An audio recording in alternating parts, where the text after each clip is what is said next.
Welcome to Roundhouse Roulette, a Walker, Texas Ranger podcast. Each week we recap and review one of the 200 existing Walker, Texas Ranger episodes randomly selected by Roundhouse Roulette.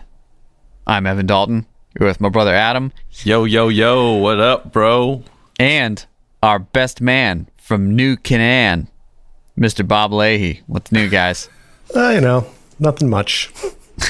Well, the three of us are here, and we'd like to thank you for being here. And by you, I mean the listener. Indeed. Thank you for joining us for another riveting podcast. And hopefully enjoying our commentary as we revisit Chuck Norris's expose on the religious cult phenomenon of the early 90s. He's going to drink the Kool-Aid. Today, we will recap and review Season 2, Episode 3, In the Name of God, where Alex gets kidnapped by a religious cult, and the Rangers have to break her out of a fortified compound. But before we put on our clerical robes and hoist an upside-down American flag, join us as we pull up a stool at CD's Bar and Grill. Oh, hey, guys. Hey, man. Yeah. Quite the intro. I mean, I feel like you could be a good cult leader. Your words rang true with me. Cool. Sounds like you got your first follower. Technically, this podcast is kind of a cult too, right? Anybody listening would be our followers. Is that correct? We do ask people to follow us, right? Yeah. We have a few followers on Instagram, so... Yeah, I don't think we should tell them to follow us if we're actually starting a cult. This gotta isn't be a a little cult. More... This is definitely not a cult. Right. Right. Yeah. Look, I mean, I prefer to be the only male of my age in a cult. Just saying, Right. That seems to be standard protocol. Yeah, it's always best to check IDs when you're accepting new members into a cult, as we'll learn in this episode for sure. Mm-hmm. And do a complete financial audit on all members. Critical. Yeah, it's a critical piece. Honesty is key. Anyways, we're here in this fine establishment known as CD's Bar and Grill. Mm. We've just pulled up a stool, and we've been handed a can of Switchback Ale from the Switchback Brewing Company in Burlington, Vermont. What does the old Bar and Grill draft menu say about this one? We've got quite the novel about this one. Switchback Ale was developed as a flavor concept. How noble. Not adhering to any style guidelines. Using only traditional ingredients, Switchback Ale is an unfiltered reddish amber ale, which is particularly well balanced, allowing for complexity of flavor coupled with an unusually smooth and refreshing character. 5 different malts, select hop varieties, and our own specially cultivated yeast create an ale which leads with hop flavors and a subtle impression of fruit. Our yeast's contribution, followed by a palate-cleansing malty finish. You guys ready to sample that malty finish? Oh, man, I can't wait to get there. Where do you think they cultivated this yeast from? It's Burlington, Vermont. You think they went and scraped the insides of rental ski boots? Or some hippie commune? This is far and away the most normal beer I'll ever send you guys. And by send us, you mean you got it for CD's bar, right? So that they have it on tap. Oh, so this isn't new to you. This is familiar to you. Familiar, yes. You've had this before. Okay. Okay. Gotta make that clear. Yeah. I really dig this, yeah. I think this is quite good. Nice chill beer to sip on here.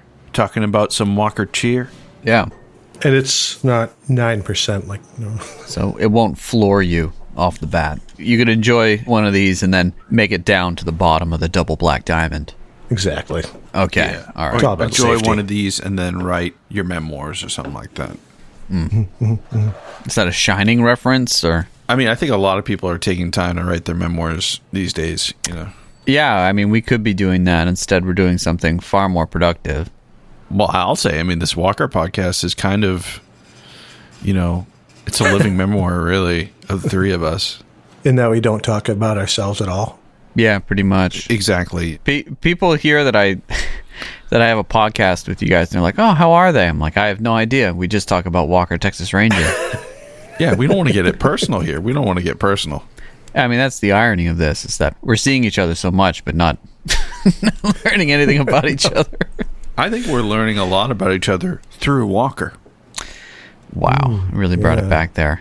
I was actually going to tie in the description of this beer to a hot button topic that we have addressed multiple times on this podcast, and some of our newer content really dives into it. And this is the reboot of Walker, Texas Ranger.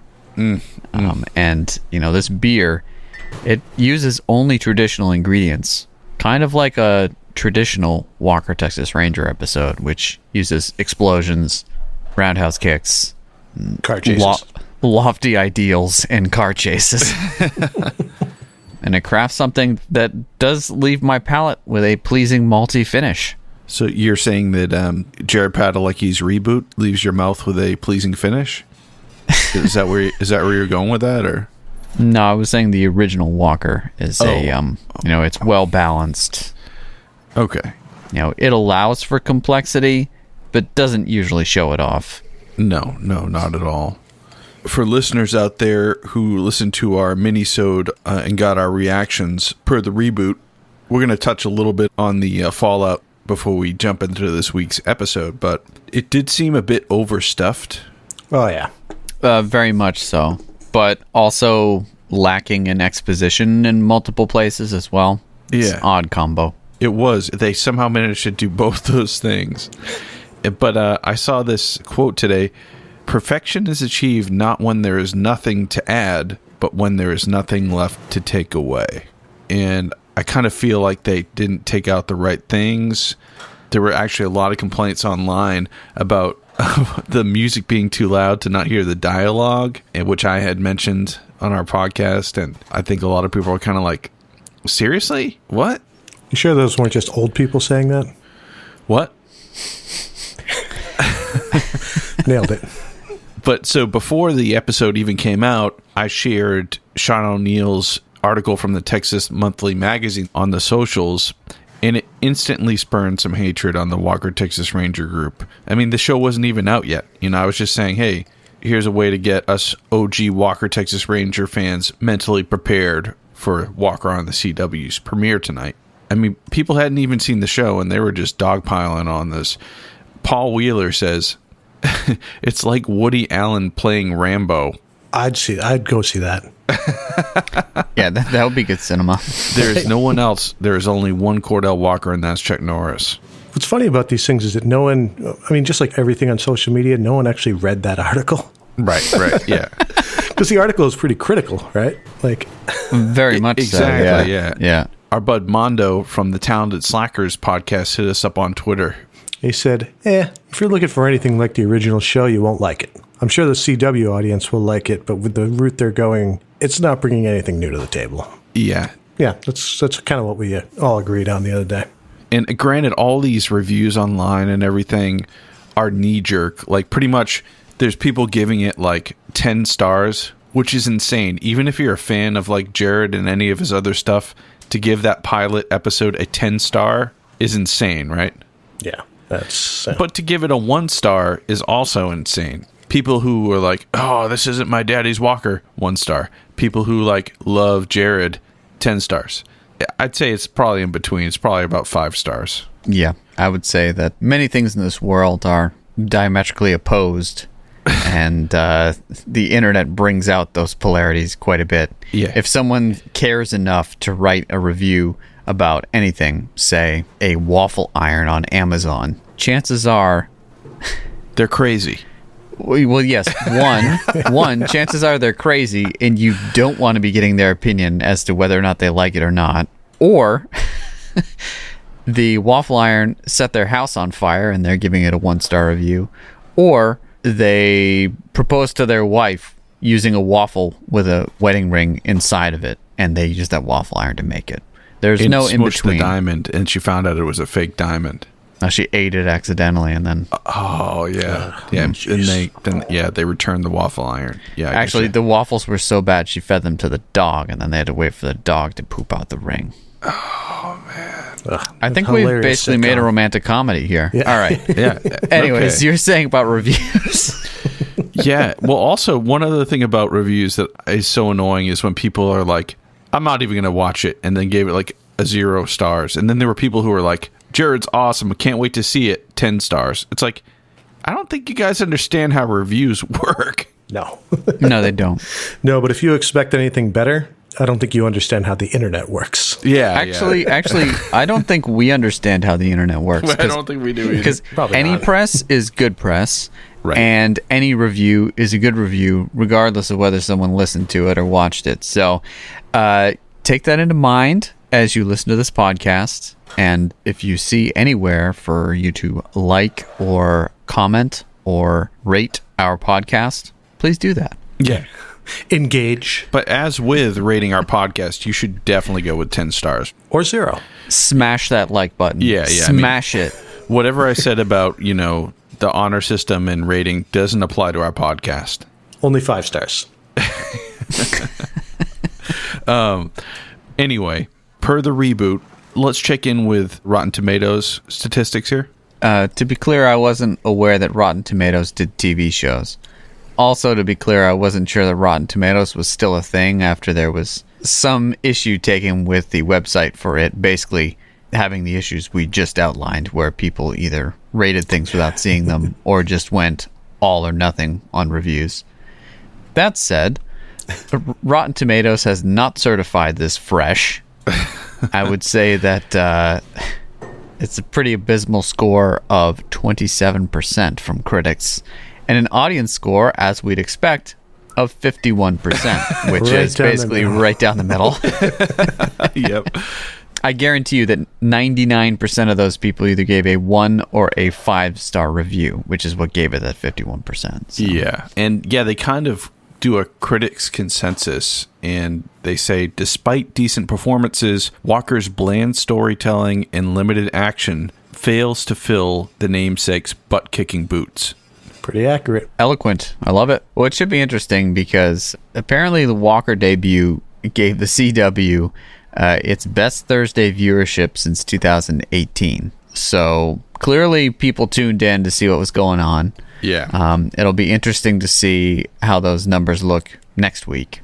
For sure. And yeah, despite the Rotten Tomatoes review, it seems like this show is going to be around for a good while if they have numbers like that, I would think.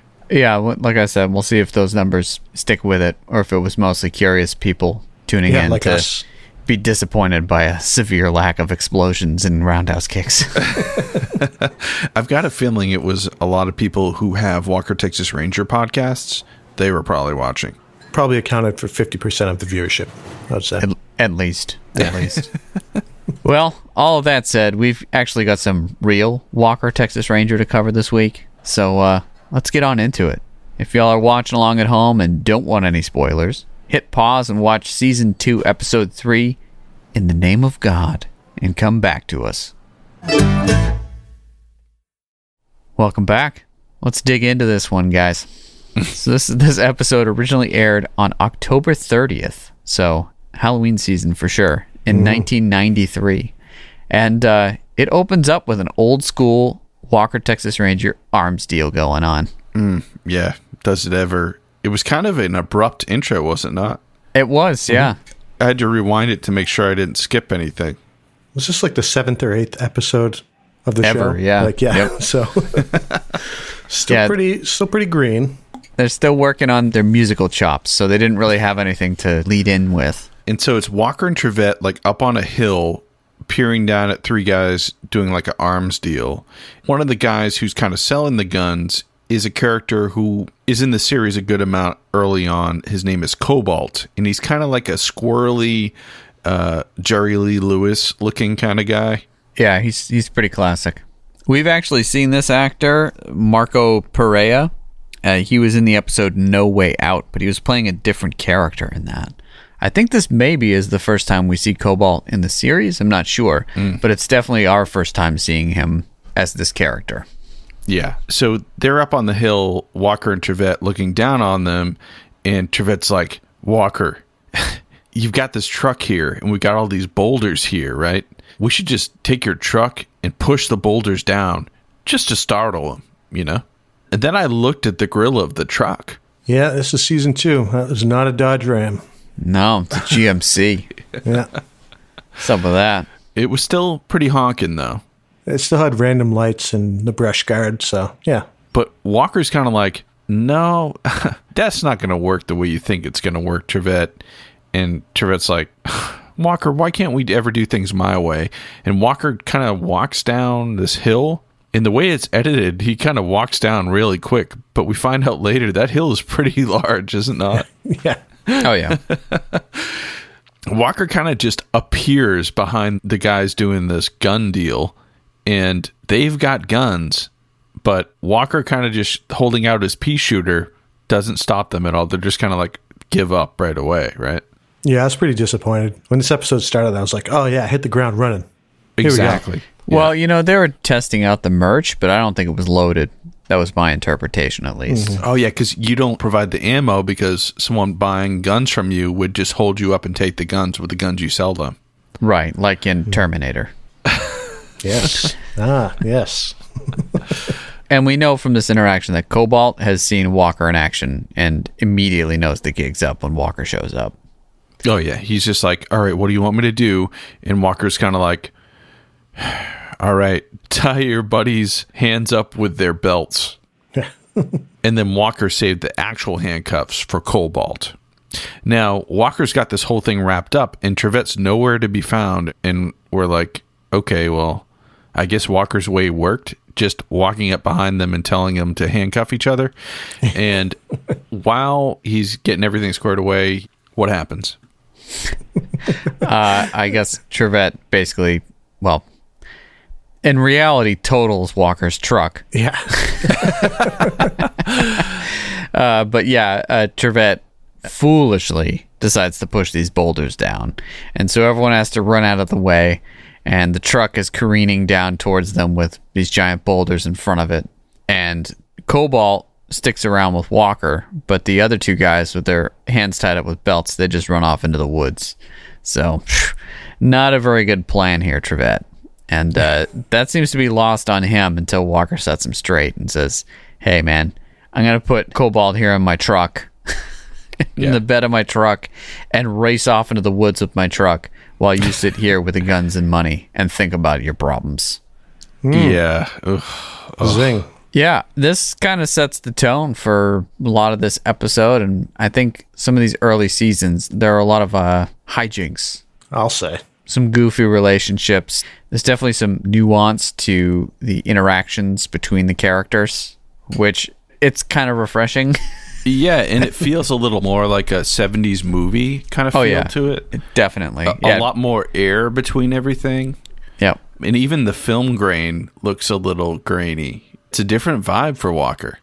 Speaking of that different vibe, it cuts to the credits at that point. So this is kind of like the cold open, the teaser, as they say. And then it goes to the credits. And the credits are, you know, that season 2, pretty cheesy, like 70s-esque TV show theme.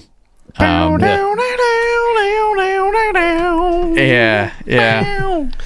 Yeah, this could easily be like Magnum PI or... Right. You could put this on like MacGyver. This would have fit right in. Yeah. Oh yeah. Like if you Quantum Leap. if you played this for someone who'd never heard it before and asked them what year that TV show aired, they'd probably say like 1984. Yep. Not 1993. So a little dated. Yeah. But that's kind of the vibe. So yeah, we get treated to the season 2 credits there, and then immediately come back to the Earth, and we see the Earth being pushed around by some women dressed in very conservative clothing behind a chain link fence with armed security guards. Yeah, and this is our introduction to the New Canaan Heaven compound, which is owned by the New Canaan congregation, and it just seems to be a bunch of young women, like I said, pushing at dirt with sticks. I think we're supposed to think that they're gardening, but they're not. I've seen gardening. That's not what that is. Right. That's peaceful protest. It could be. And outside of it, we see someone looking through some binoculars. The binoculars come down, and it's an old friend of ours. It's Blue Deckard. Is he an old friend yet, or is this the first time we met him? Well, I say he's our old friend Blue Deckard because that's actually the name of the actor.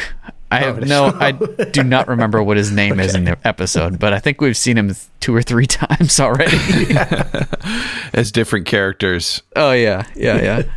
He's from Texas, and I think he's been in a lot of Texas shows, and he was definitely on the casting director's speed dial for sure.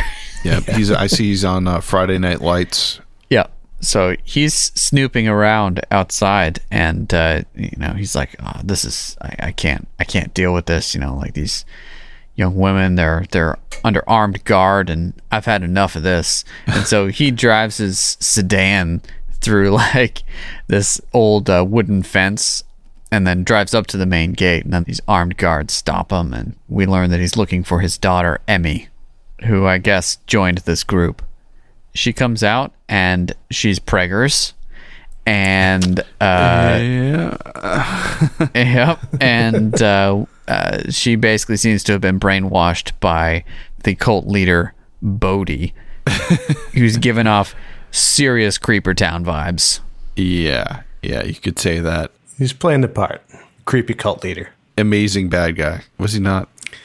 Yeah, he was, and he was also a pretty mediocre actor, but we'll give that to him. It's par for the course right there. I'm seeing here that the actor who portrayed Bodhi is Frank Lutz, and he is from Cambridge, Massachusetts. I saw that, and his career didn't go very long either. Looks like he just retired, and he's probably like an investment banker now or something. One of his last films was The Pornographer. So, okay, and his last film was Restraining Order. Oh, that's unfortunate. So maybe those aren't actually films, and those are actually events in his life. We'll just leave that there. I'm just going to put that out there.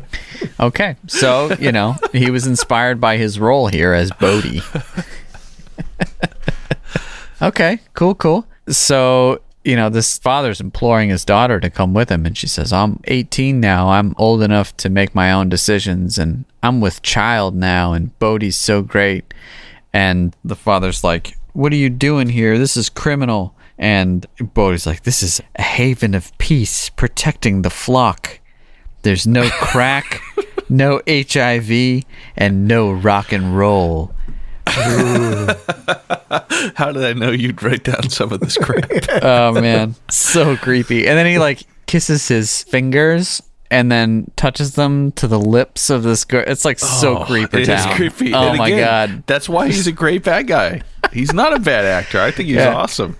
I'm sure you guys would have brought this up, but his right hand man here. Man, Luther.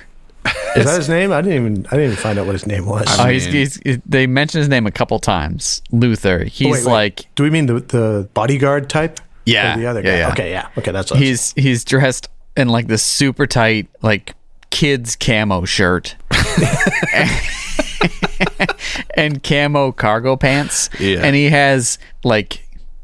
If you looked up Mullet on Wikipedia, there's a decent chance that this guy's picture is there. Like it is perfect. I looked this guy up. He's an ex-AWWA, that's Austin, Texas area wrestler in the early 90s. Okay. And he goes by the name Hardbody, and his name is Rick Laribus, and his entrance music is The Final Countdown. That is definitely going on the bonus tidbits of this episode on our website for sure. Oh yeah. So basically the father's unsuccessful in getting his brainwashed daughter back. He gets beat up and has to retreat. Hard cut to now. In later episodes this would be an extreme zoom with a whooshing sound. Instead it was just a hard cut to the inside of Alex Cahill's office, and they're setting up her surprise birthday party. Now, this just makes you feel good. This is a good wholesome moment. Yeah, For I'll sure. say. For Yeah. sure. It's apparently her 28th birthday. Yeah, and I not to be a dick, but I just did the math, and I know, and Sherry, if you're listening to this is only just, we're scientists here, we're scientists of Walker, and we're just trying to find that.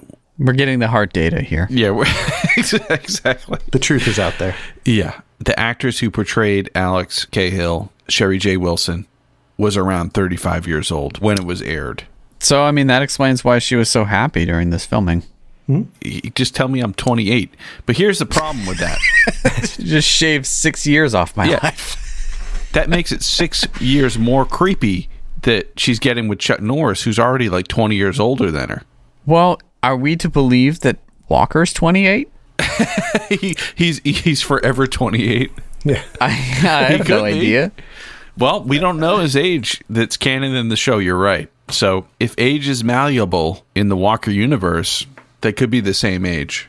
Yeah, Just putting it out there. for sure. But there are some serious sparks flying between Alex and Walker, which makes last week's episode Even more weird, right? even more weird that he was willing to go on a An undercover mission to make out with a felon. undercover mission with an Irish IRA assassin woman with a knife strapped to her upper thigh. So, there's that. In the name of duty. You know what I mean? Okay. So more hijinks here. There's a lot of dialogue between them. It's very quippy.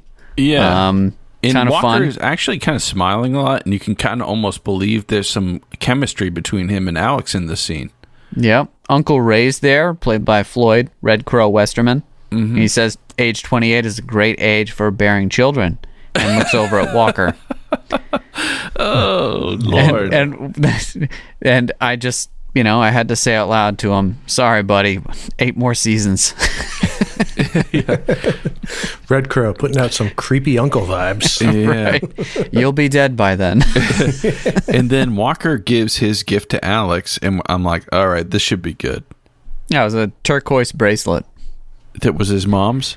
Yep. And there are like definite romantic vibes there. I mean, it's pretty obvious. I mean, you're like at an office party.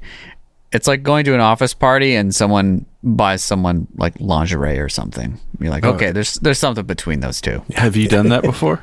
No, but I've been gifted lingerie at an office party, so I know what happens. You know the feeling. Yeah. For sure. It's Okay. a little awkward until you blow out your birthday candles and wish for it all to be over, and that's what she was doing.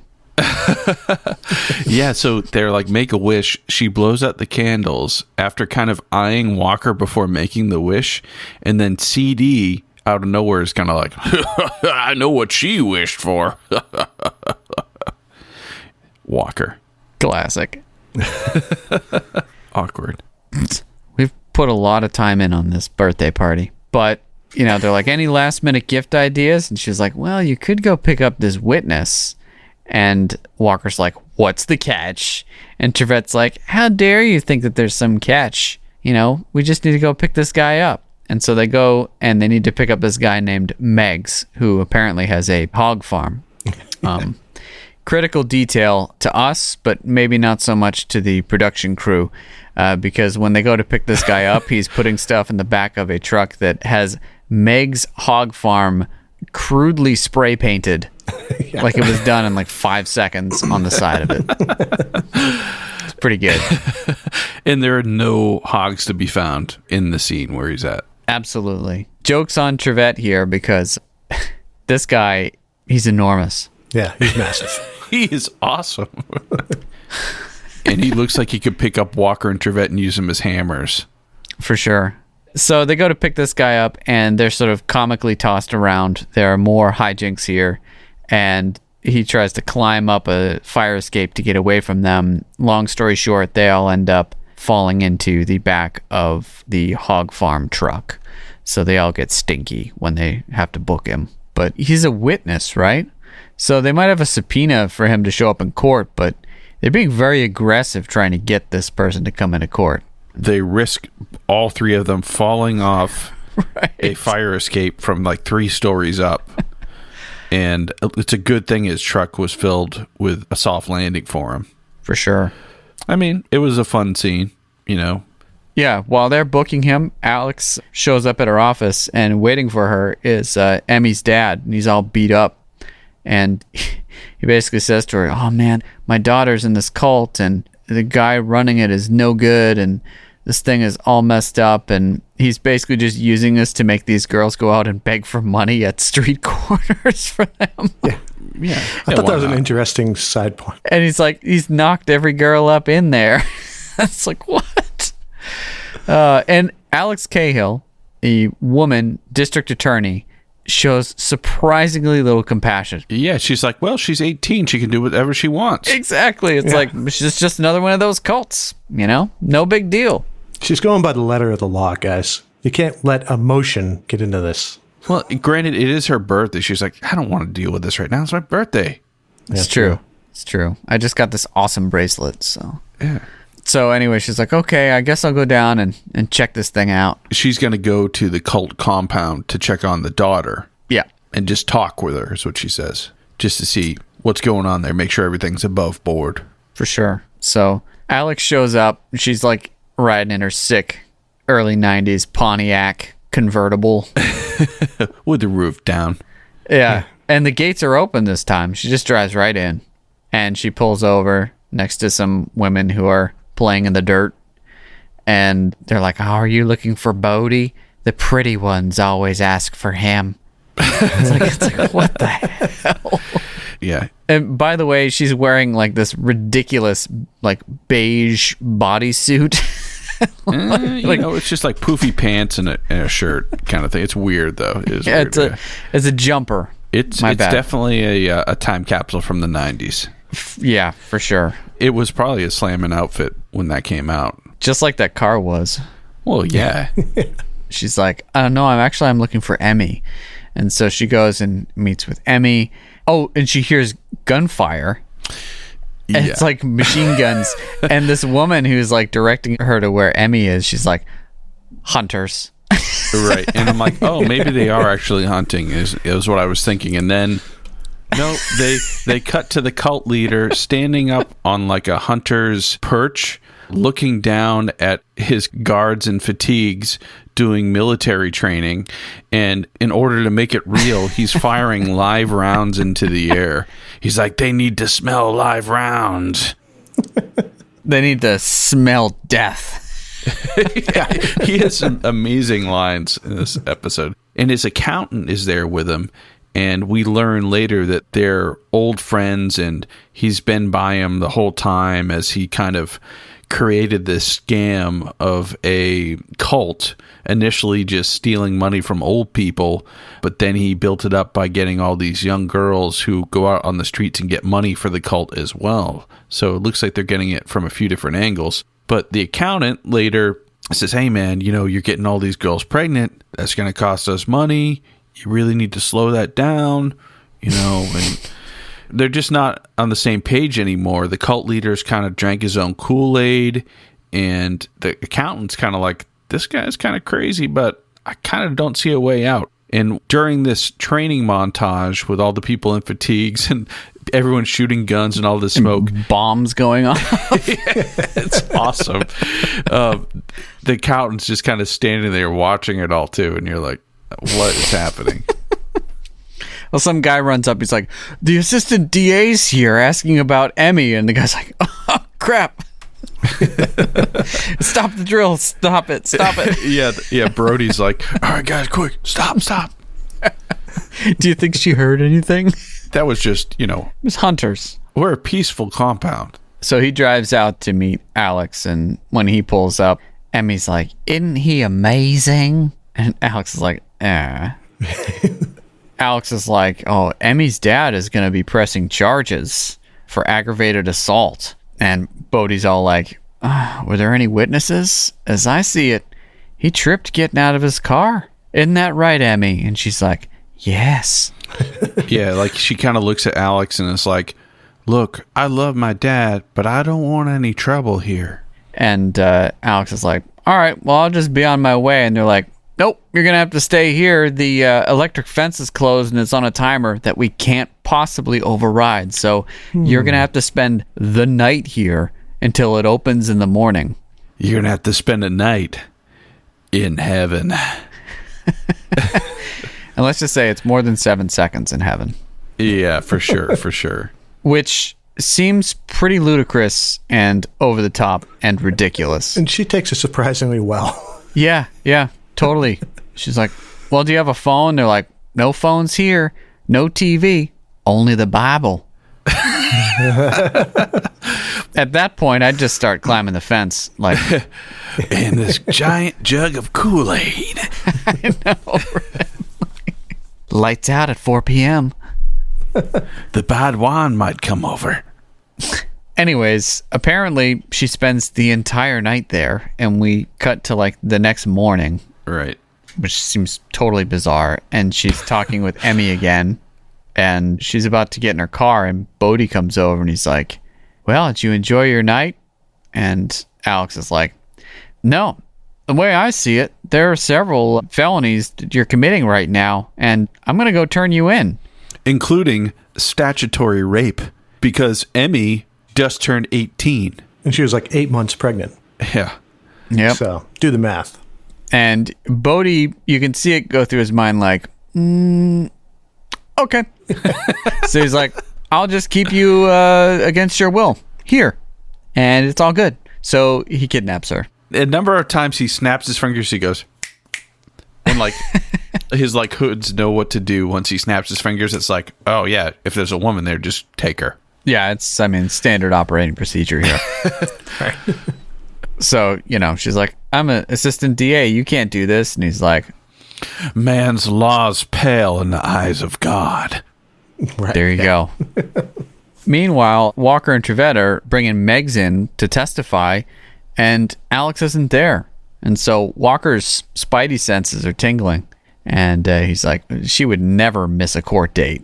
What's going on? There's something going on. Right. And so they go to visit her apartment, which if you thought her car and outfit were the epitome of the 90s, this apartment is spectacular. And from the outside shot of the apartment, what does it look like? It looks like an art installation. Yeah. and Walker, like, there's a few windows like up high, and Walker's like reaching around, and he knows where the key is. Her safety Scandalous. key. And Trivette's like, oh, I guess you've been over here before, huh? And Walker's like, a few times. He's working on a case. Yeah. This one time she had a knife strapped to her thigh. And a weird Irish accent. Yeah. It was a role-playing thing. It got hot and heavy. For a case. It was for a case. Yeah. Did you notice she also had a very well-stocked liquor cabinet? Like tons of liquor. Yeah, Tons. just like a full bar. Yeah. That's probably why Walker doesn't remember a lot from those meetings, but Yeah, it could be. But they do get in there, and it does look like our installation. It also looks like she might be Catwoman, because it looks like she robbed like all these art museums and had all these like hidden relics and stuff. But yeah, it could be. It was very odd. It's pretty weird. But anyway, Walker is in her bedroom. He knows right where it is. Just throwing it out there. Yeah. And he hits the answering machine, and it's him saying, hey, we're going to take Megs in. And then the next message is from Emmy's dad asking how her visit went. Walker remembers his phone number, and that's how they find out that she went to the compound. Yeah. This is some pretty good vintage sort of detective work going on. Basic detective work, but it detective work nonetheless. Yeah. Walker and Trivette, they drive to the compound, and they're like, oh, we're looking for Assistant District Attorney Alex Cahill. We're wondering if you've seen her. And Bodhi comes out, and he's like, oh, you can certainly look around, but no weapons. And Trivette's kind of like, I don't know about this, but Walker has no hesitation. He's like, no problem. And he hands his piece over to Bodhi. They walk the grounds, and it's pretty creepy there. Walker sense is certainly tingling, but it's maybe not as finely honed as in later seasons, because he does not see Alex pounding a like basement window. Right. Waving at him, trying to get his attention. So they don't really find anything to do with Alex, and they can't find Emmy either. I guess they're hiding Emmy. We don't really know that, but all the women there are like totally brainwashed. I guess they're on sleep deprivation or something, so they're keeping them kind of in control. Walker and Trivette get back to the car, and Trivette's like, what are we going to do now? And Walker's like, run my gun for Prince. Got his Prince right on the blue steel grip. Yeah, so he was playing Bodhi by handing him his gun. Once again, great detective work. I mean, we haven't seen detective work like this since Walker pulled some prints off an oil barrel in our first podcast. Yeah, using a gum wrapper. And then faxed them. That was really awesome. Yeah, but yeah, this is old school, and I dug it. I dug it for sure. Yeah. So they get his prints. They find out he's some sleaze who went to prison for like aggravated assault, rape, like bank robbery or something. Something to do with weapons too, right? Yeah, and then they find out that his cellmate was his accountant. So we see where they met each other and all of that. And so they're like, well, if he's selling weapons, then let's try to get Cobalt to sell him some guns. Yeah, and we also forgot to mention that when Cobalt sees Trivette at the very first scene of this episode, he's scared of Trivette because apparently Trivette left snakes in his house. So the good cop, bad cop situation's pretty reversed in this episode as far as Cobalt. Like, Cobalt doesn't want Trivette to leave rattlesnakes in his house again. Mm-hmm. Walker asks Cobalt, we'll drop your sentence if you go undercover and try to sell guns to the cult leader. And Cobalt's like, no way, man. Bodhi, he was nuts when he was in prison. I don't want anything to do with that guy. I don't care if I get off or whatever. But then Trivette walks up and just stands and stares at him through the grates of the jail cell. Stone-faced. And Cobalt's like, whoa, get him away from me. He still doesn't agree to do it. So the next scene, it's nighttime. And you see the lawn, and there's a manhole cover. You're like, why is this manhole cover in the compound? Like, why does that even exist?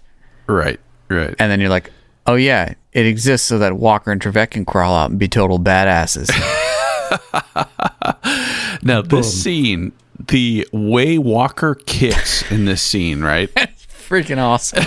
It was maybe some of the best Walker kicks I've ever seen, right? So basically, Walker and Trivette, they come out from this manhole cover and are immediately swarmed by security. And it's like someone took Walker's arms and tied him behind his back. And so the only thing he had to dispatch of the bad guys was his feet. And he does it quite well. Yeah, and it's like... It was like a jazz drummer just kicking the crap out of people, you know? And Alex is watching Walker... from her window. And she's like, oh, he's coming to save me. Thank God. And then Walker continues again to just swing his foot in impossible ways. It was awesome. Yeah, it's awesome. And then they bust open the door and take out two guys. And you're like, man, this is insane. They're taking everyone out. They're just like falling like leaves. But you do notice that the music is kind of like a little too happy.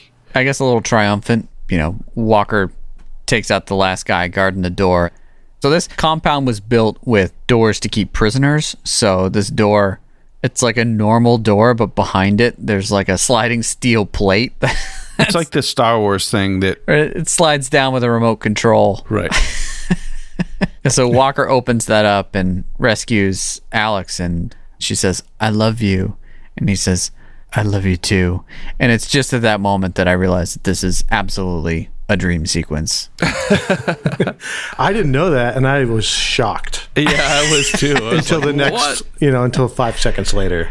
Because then she wakes up with a start and realizes that she's still trapped. It was just a dream. So could we count that fight, though, or those kicks?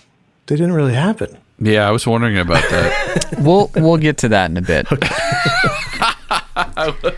I will say that, yeah, there are easily, 8 to 10 roundhouse kicks in that fight sequence, and it's spectacular. That's what the Walker Texas Ranger legend was built on as far as roundhouse kicks. It's like what we were talking about with Mondo. It's like the spin kick is not really the most efficient way to take people out, and when you use it, it takes so long for you to actually get the people with it. It gives them way too much time to respond. But it looks awesome. Yeah, it looks awesome, and he does it so fast, apparently, they can't react. Yeah. Yeah. So she wakes up and is cast back into further despair. And at this period in time, Bodhi has his weird sermon moment. This is pretty epic. You got some quotes from this, Evan? I'm hoping you pulled some quotes because I was just too creeped out to pull quotes from this. I only got one. Who's your father? And all the people go, you are. Yeah, there's some really creepy stuff in this. Yeah, he's like decked out in all these black robes and, the collar and all that. And he's like preaching to these people who are clearly brainwashed. And they have like 2 armed guards with like fatigues and like a assault rifle sitting behind them. Yeah, it's super creepy. And it's playing over these speakers into Alex's cell. So she's trying to cover her ears. She's like, I don't want him to get in my head kind of thing, Mm-hmm. After his sermon, Bodhi comes and pays her a visit. And he's all like, are you converted yet? And she's like, I'm not going to convert to your garbage. And he's all like, you're a feisty one. She's like, I am when I'm held against my will. He's like, chains can be removed, restraints can be removed. And then he kind of like sits on the bed and then he shimmies himself up next to her in the weirdest way possible. Right? That was pretty creepy. And then continues the conversation. But when he realizes that he's not going to convert her, and his plan apparently is to get her to be his lawyer for the compound. Oh, yeah. He's like, we need somebody with a strong legal mind like you. Drink the Kool-Aid. Drink the Kool-Aid. And when she tells him to drop dead, he basically grabs her by the neck and threatens her and then leaves. He's like, if you don't get with the program, I'll see you there. Hell. And then he leaves. Creepy. It was. Again, he's a menacing force in this episode. Oh, man. So we're like, well, okay, if that was a dream sequence, then how are they actually going to get into this compound? Right. And this is when we realized that they did actually get Cobalt to help them out. And so they're with Cobalt around the corner, and they're putting a wire on him. And he's all like, man, I can't do this. They're going to get the wire. And they're like, no, there's no way.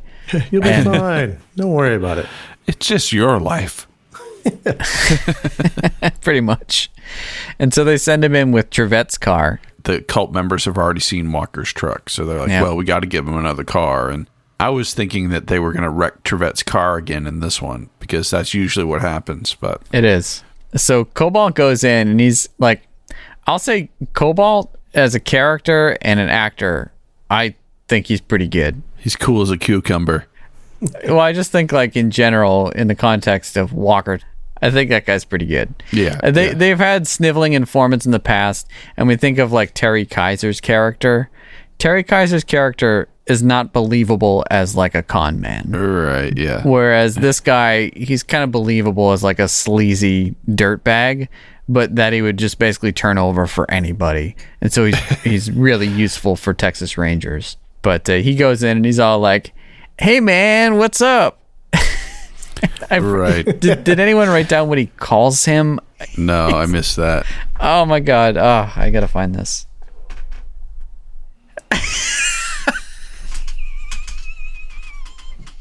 Grabs him by the back of the neck. Listen to me, you little hemorrhoid. You get back in that car and get out of here. I can't believe you guys don't remember that. I missed that entirely. Too good.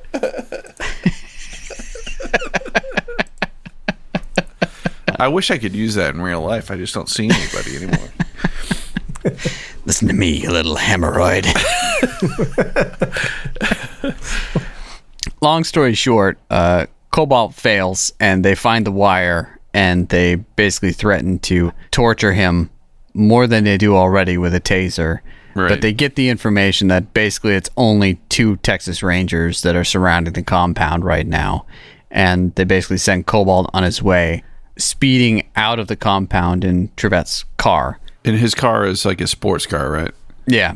And so that leads them to chase after that car. And so there's a brief car chase where they stop him, and he's like, yo, man, I just barely got out of there with my life. I was just trying to get away.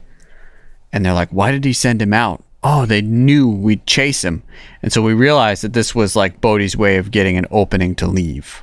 Mm-hmm. And he's packing up his bags and getting everything together.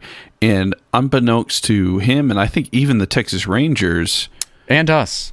Yeah, Emmy's father had gotten maybe the local sheriff department to come over with a search warrant. And so, coincidentally, they blocked Deacon Bodhi from escaping.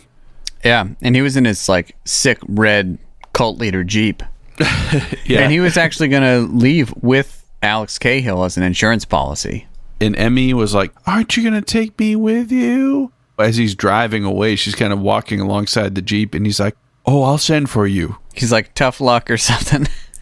She's like, oh, no, but what about the baby? She goes, what about the baby? And he goes, sweetheart, God helps those who help themselves. Pushes her away. and she like falls to the ground, and he drives off, and you're like, ice cold, man. What about the baby? The baby!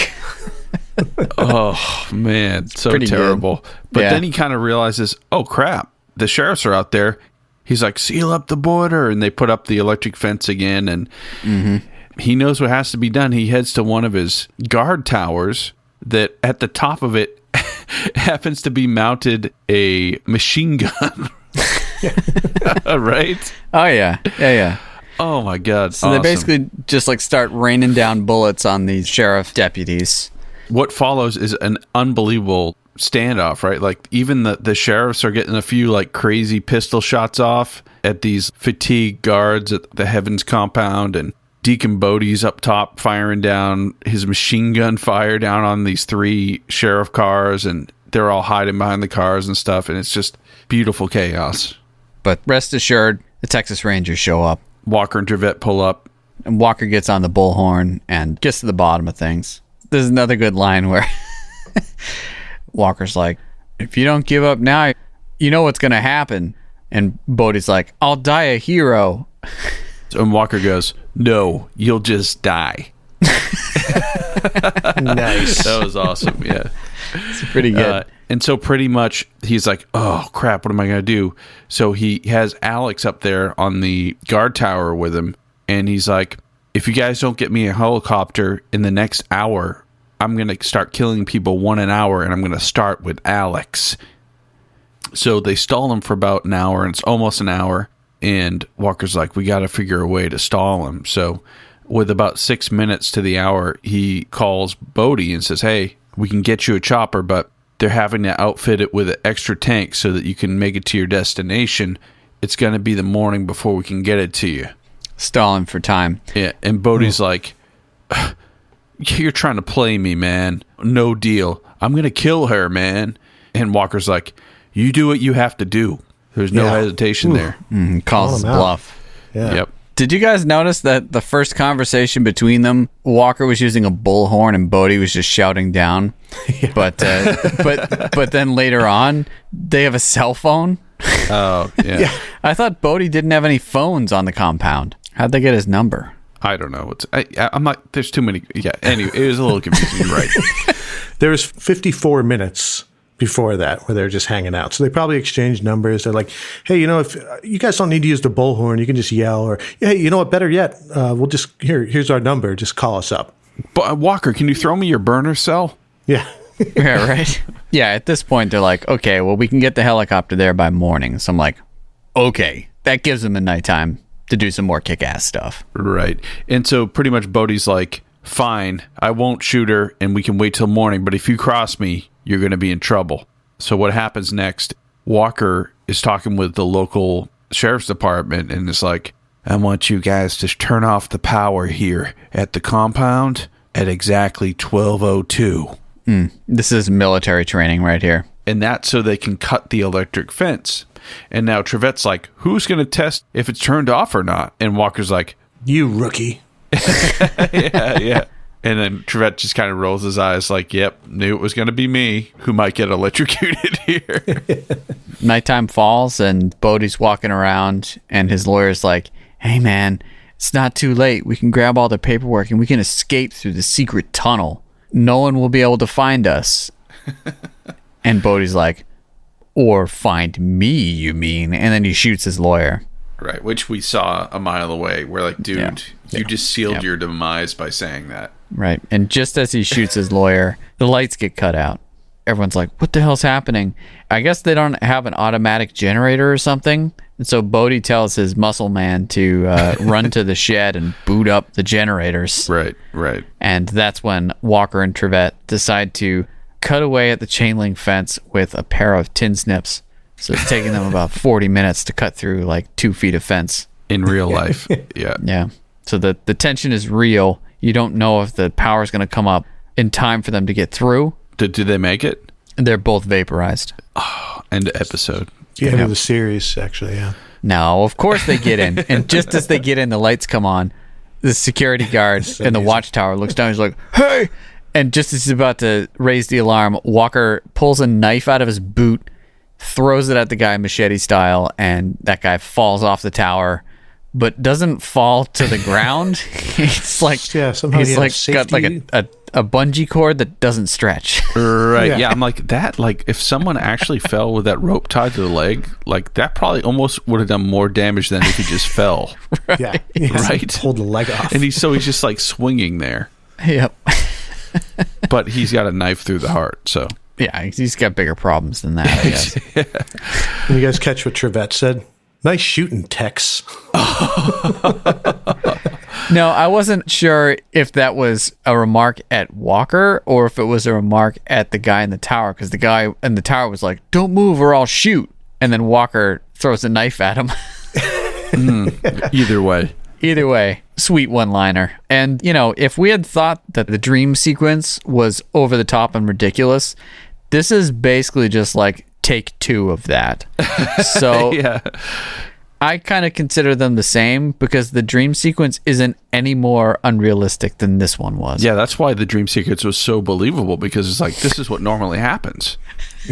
In fact, she was having a shamanistic prediction of what was going to happen. Yeah, so essentially we get another awesome fight where Walker and Trivette are just wrecking house. Oh my God. She was able to predict the future because of the bracelet she was wearing. Whoa, mind blown. You think that's what it was? Definitely. Come on now. I don't know. That thing has mystical powers, and she was able to predict the future. This bracelet gives me the power to see what the outtake roll looks like.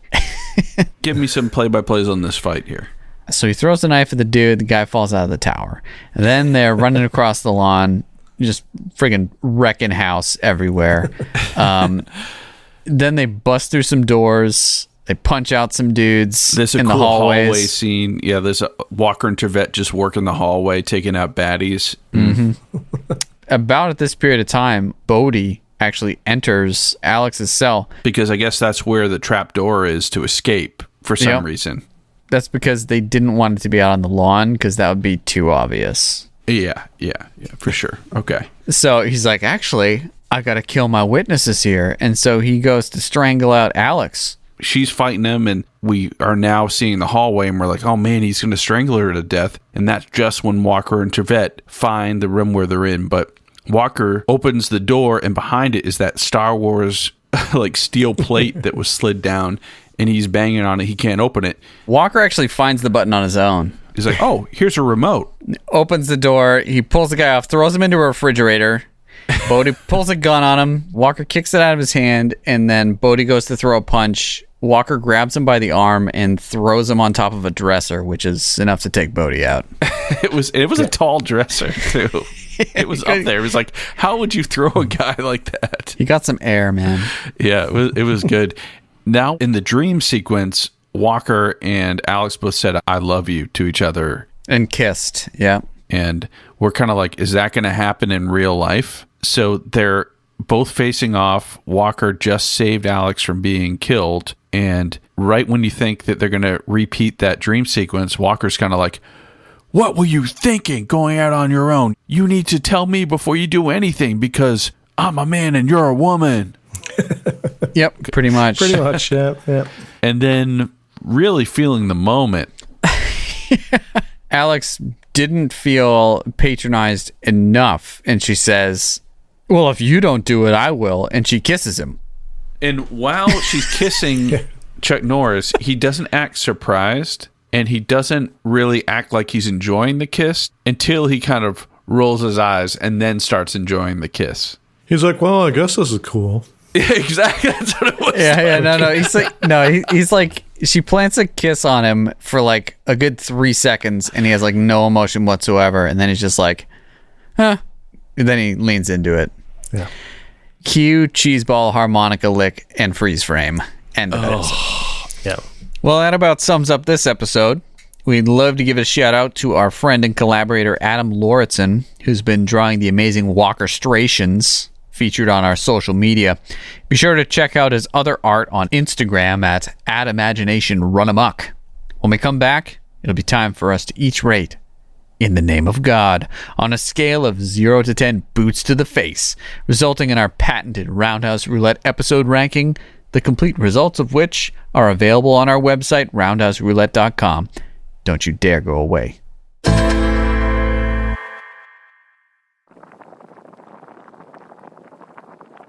Oh, hey there, little partner. You caught me stirring up a fresh batch of my world-famous hot and savory chili. Dagnabbit, there goes my watch. Well, where was I? Oh, yeah. We here at Roundhouse Roulette have pledged to deliver the lad of Walker, Texas Ranger to the world. If you'd like to lend us a hand in that mission, please share the pod with a friend, or leave us a review on Apple Podcasts. It truly goes a long way in helping other Walkerites find the cast. Likewise, if you'd like to impress your friends with your utter coolness, we've added some fresh new merch at roundhouseroulette.com. And you never know what shenanigans are going to go down on our Patreon page. Most importantly, though, thank you for listening and making this ridiculous journey of ours worthwhile. We truly have nothing better to do. Oh, lordy. Maybe I made this batch a little too hot. I best tend to this here malarkey. I'll let you get back to the show. Welcome back. All right, guys, time for us to rate this thing. Bob, you're up first. I like this one. Another early season. I like the whole vibe of the show back then. I feel like that's the best part about the older seasons. And the fights are really over the top. So yeah, I felt pretty good about this one. But overall, the story was kind of... I came out on a 7, though, so still pretty good. Okay. Almost immediately when I saw the cult, I had to look up when this episode came out and when the Branch Davidian compound was stormed by the FBI. Right. Turns out this episode came out just about 6 months after that happened. Ripped from the headlines. Dun, dun. Yeah, directly. Yeah, I'm somewhere around there. I think this episode definitely has that awesome classic vibe. And the dialogue between the characters, they seem far less like characters of themselves, which I think gets lost not too many seasons from now. Yeah, it comes a little more over the top. Yeah. And so the stunts get more insane, and I think the budget gets higher, so the explosions and all that. You know, like if this were 2 seasons later, they'd actually have the helicopter, which I won't knock them for not having the helicopter. I will knock them for not having like a bigger showdown fight between Walker and Bodhi. Yeah. And also, I shudder at the thought of whether a fight between Luther, the dude with the mullet, and like Trivette or something got left on the cutting room floor. Because why else would you hire someone with that kind of muscle if you weren't planning on having that guy spar with one of your main characters? Yeah, or at least have Trivette pull his mullet. Right. And he was a former wrestler too, right? Yeah. So like that guy was tailor-made for like being in this show, but they didn't feature him at all. He was in a shed, I guess, turning on a generator. I don't know. Like it takes a lot of energy to do that. He was on the maintenance crew that night. You know, he was on duty. He was jogging on a hamster wheel to power the compound. I feel like the episode itself felt much more like, oh yeah, these guys are law officers. They actually do like some form of detective work. They actually do things besides show up and kick people.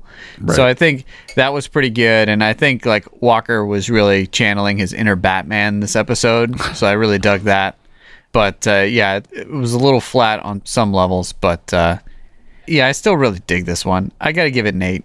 It was kind of slow moving for some reason. That's my main complaint. Yeah, I can see that. So I was kind of in the 6 range because I really need something to blow my socks off. And I definitely would recommend this to somebody to watch. Anything over 5 to me is, yeah, sure, you should watch it. I'm actually redacting mine to a 7 as well. Yeah, I think when I was filling out the plot lines and everything, there is virtually no Walker action until 30 minutes into the episode. There's tons of it, and it's super intense, and the Roundhouse are over the top, but... Yeah, I gotta stick with 6, I think. When you think of episodes like Black Dragons, that had a ton of awesome fighting. When you think about Blown Apart, that just had a million explosions throughout the whole episode, this just wasn't on par with those. Still had some great redeeming qualities for it, but... Yeah, I get that. Action was quality, but took too long to ramp up. All right, well, that gives this episode a Roundhouse rating of 6.66666666 boots to the face. Which is appropriate because they spoke about the number of the beast in this episode. Well, I think we can all agree that it always pays to have an automatic backup generator. Mm-hmm. Without a doubt. But we'd like you to let us know what you think on social media or by emailing us at roundhouseroulette@gmail.com. When we come back, we'll be spinning the Roundhouse Roulette wheel and selecting next week's episode. And we're back. Bob, you ready to spin that thing? Here we go. Let's get another gem here.